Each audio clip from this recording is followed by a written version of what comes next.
So if you saw my videos before, I was talking about toxic positivity, toxic acceptance, toxic tolerance, and today I'm going to be talking about toxic positivity. So how society ruined positivity, all the things I was talking about before, that there's this big theme of my truth, that it's my subjective reality is my objective reality.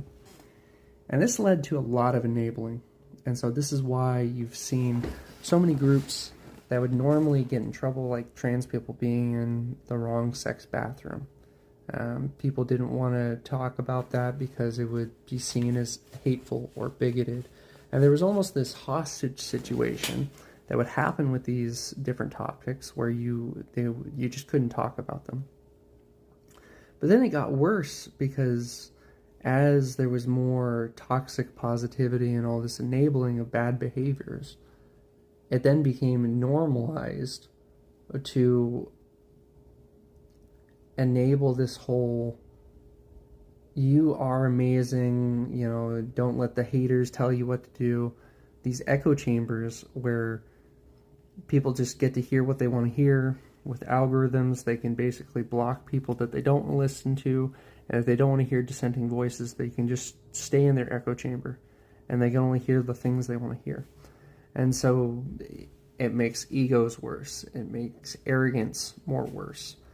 And then it gets even worse because since we've been fed this whole, your subjective reality is your objective reality, we've gotten these category errors of people thinking that they are armchair psychologists and therapists and that they can diagnose whoever they want with narcissism and with all these other traits.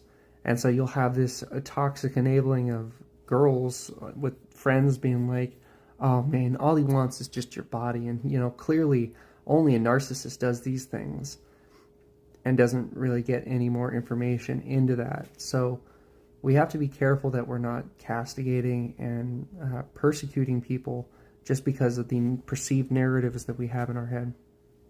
And then the worst part of all with toxic positivity is there's this idea that you have to be nice and you can't rock the boat.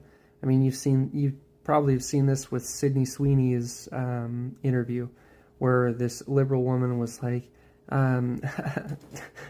don't you feel bad for making a racist ad about jeans? And she was like really uncomfortable, didn't know how to approach the subject.